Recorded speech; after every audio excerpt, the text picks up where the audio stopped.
Hi, my name is Matthew Halley, and I'm the curator of birds at the Delaware Museum of Nature and Science.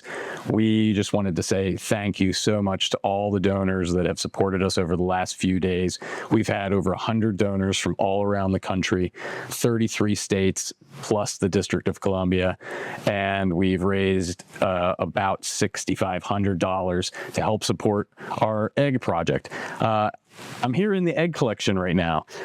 We have over 36,000 clutches of eggs, and the average clutch size is about 3 eggs. So we're talking over 100,000 individual eggs in this collection. One of the reasons why we are taking so much pains and effort to preserve these eggs and to make sure that they're safe for future generations is because of the extreme value of this collection. It's priceless, and it contains all sorts of scientific information that we can use and have used for conservation. So the eggs here off to my left are bald eagle eggs.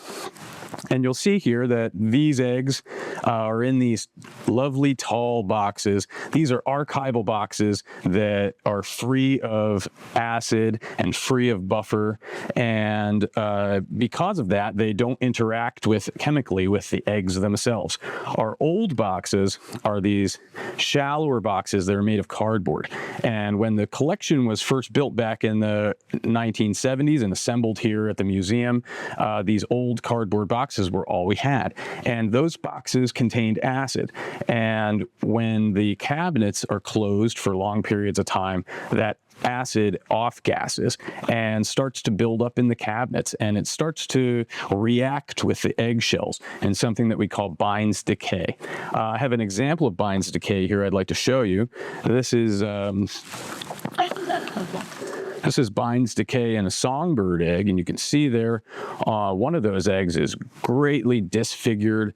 It has crystals growing on it. The egg is permanently damaged, and this is an affliction that is happening all throughout the egg collection. It also happens in collections of seashells.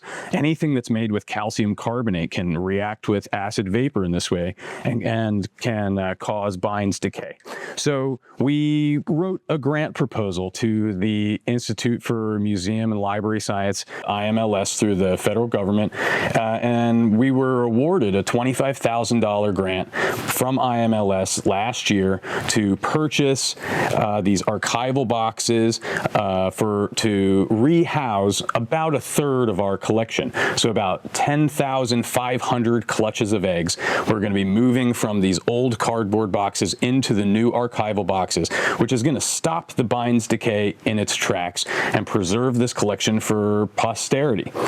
The eggs that are in this collection, and some of the ones behind me, were used back in the early 1970s when DDT was causing population declines in birds of prey, like falcons and hawks and eagles, and the eggshell would become thinner and thinner the more bird was exposed to DDT.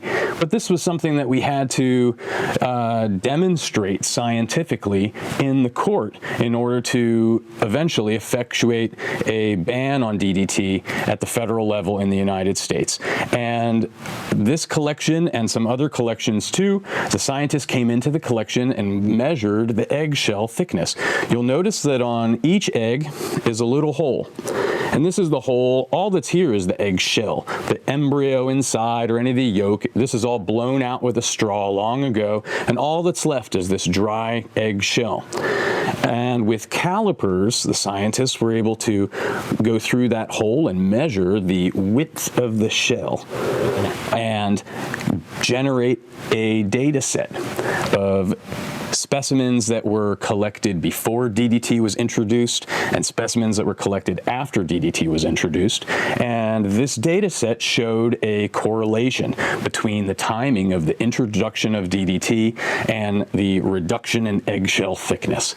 And that correlation was presented in court, and it convinced a federal judge to sign off on direct dosing of birds of prey in captivity activity with DDT to establish experimentally the causality of that relationship. We know that correlation does not equal causation, so we had to take that extra step. And of course, we found out that yes, DDT does cause the eggshell thickness to decrease, and ultimately was leading to reproductive failure in the bald eagle and the kestrel and merlin and a bunch of our most charismatic birds of prey. And through that effort, the federal government decided in 1972 to ban DDT in the United States. And because of that, we have birds of prey today, and we have bald eagles flying over the Susquehanna River, and these birds are a part of our natural heritage. And so this collection, ever since that happened, this collection is still here. And it takes effort to maintain it and to preserve it for future generations going forward. And who knows what kind of situation we might find ourselves in again in the future because of some new chemical, some new toxin that's being introduced, and the scientists may need to come back to the collection again to generate a new data set, to make another legal argument to protect and safeguard our natural heritage. So we are so thankful to you for all the support that you've given us over this, and we're going to continue to do this work no matter what, and save these treasures and preserve them for future generations, so that we can all continue to enjoy the birds that we love so much. So thanks from myself and from everybody here at our team at the Delaware Museum of Nature and Science.